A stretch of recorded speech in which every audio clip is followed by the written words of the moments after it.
अस्सलामु अलैकुम वरहमतुल्लाहि वबरकातुह।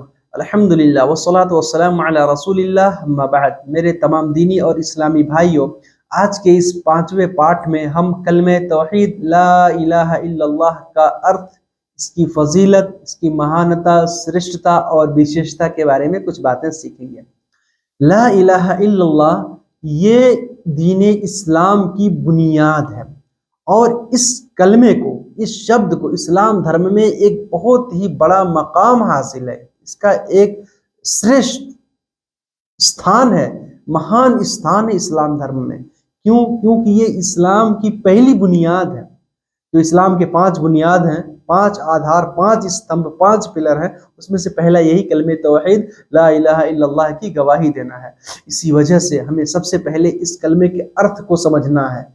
उसके बाद इसके जो विशेषता, इसके परिभाषा है, इसके जो शराइत हैं, उनको समझना है और इसी के अनुकूल अपनी जिंदगी गुजारने की कोशिश करनी पड़ेगी। तब जो है हम कामयाब हो सकते हैं।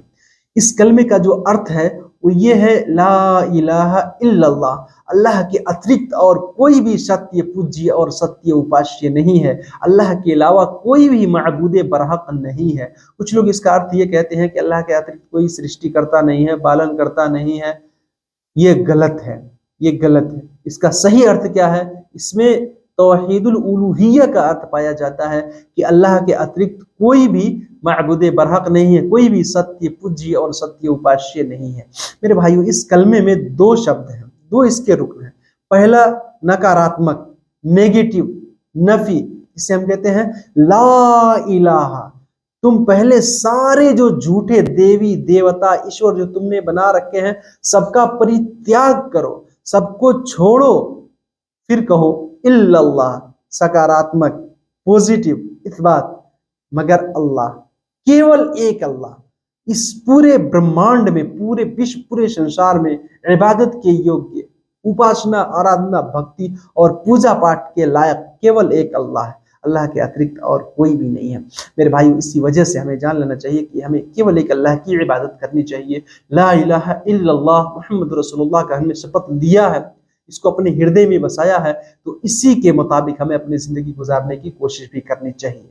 तब जो है हम कामयाबी हासिल कर सकते हैं। अगर कुछ लोग इसको मुंह से पढ़ते हैं, केवल मुंह से अदा करते हैं और इसके शराइत को पूरा नहीं करते, दिल के अंदर उनकी कुछ और है, तो मेरे भाइयों ऐसे लोग कपटी होते हैं, मुनाफिक होते हैं, इस्लाम से खारिज हो जाएंगे। और इसी तरह से कुछ लोग अल्लाह की इबादत भी करते हैं, इस कलमे को उन्होंने पढ़ा भी है और साथ में अल्लाह के साथ किसी को शरीक भी बनाते हैं, अल्लाह के साथ साथ किसी और की भी इबादत करते हैं, किसी और से भी अपनी ज़रूरत पूरी करने के लिए दुआएं मांगते हैं, प्रार्थना करते हैं, मन्नत मांगते हैं, नज़र मानते हैं, उसके लिए जानवर ज़बह करते हैं, नज़र नियाज करते हैं। तो मेरे भाइयों, वो भी इसके शर्त को पूरा नहीं कर रहे हैं और वो लोग भी काफिर होंगे। उनको तौबा कर लेना चाहिए और सही मार्ग पे आने की कोशिश करनी चाहिए, आने का प्रयास करना चाहिए। मेरे भाइयों, ये कलमे तौहीद ला इलाहा इल्लल्लाह, इसकी बड़ी अहमियत है, बड़ी फजीलत है, इसका एक मकाम है, इसको बहुत ही महान और श्रेष्ठ स्थान प्रदान किया गया इस्लाम धर्म में। अल्लाह के रसूल सल्लल्लाहु अलैहि वसल्लम ने बयान फरमाया कि जो बंदा सिद्क़ दिल से, सच्चे मन से, सत्य हृदय से इस कलमे को पढ़ लेता है और उसके दिल में एक कण के बराबर, एक जर्रा के बराबर भी ईमान है, वो सदा सदा के लिए नरक में नहीं रहेगा, बल्कि अपने ईमान की वजह से वो नरक से मुक्ति पाएगा, छुटकारा पाएगा और स्वर्ग में जाएगा। जो उसने गुनाह किए हैं, गुनाहों का सजा भोग करके, गुनाहों का सजा पा करके वो जरूर एक न एक दिन वो जन्नत में जाएगा, स्वर्ग में प्रवेश करेगा। सही बुखारी से मुस्लिम के अंदर हदीस है, अल्लाह के रसूल सल्लल्लाहु अलैहि वसल्लम ने बयान फरमाया, यखरुजु मिनन नारि मन क़ाल ला इलाहा इल्लल्लाह व फी क़ल्बिही वज़नु शईरतिन मिन खैर। वो बंदा, वो आदमी नरक से निकाल लिया जाएगा जिसके दिल में, जिसने ला इलाहा इल्लल्लाह कहा होगा और उसके दिल में एक जौ के दाना के बराबर भी ईमान है। इसी हदीस के अंदर है कि जिसके दिल में एक गेहूं के बराबर भी ईमान है। इसी हदीस के अंदर है जिसके अंदर एक जर्रा बराबर, एक जर्रे के बराबर, जर्रा बराबर भी, एक कण के बराबर भी, थोड़ा सा भी ईमान है अगर उसके दिल में, उसने इस कलमे को सत्य हृदय से ग्रहण किया है, इसका शपथ लिया है, तो वो भी नरक से निकाल लिया जाएगा और स्वर्ग में प्रवेश करेगा। लेकिन जिनके दिल में ईमान नहीं है, जिन्होंने इस कलमे को नहीं पढ़ा है, वो सदा सदा के लिए नरक भोगेंगे, उनको कभी भी मुक्ति नहीं मिलेगी, वो कभी भी छुटकारा हासिल नहीं कर सकते। मेरे भाइयों, इसी वजह से हमें सावधान रहना चाहिए। जो भी लोग हैं पूरी दुनिया में, हमें सत्य मार्ग की तरफ आने की कोशिश करनी चाहिए।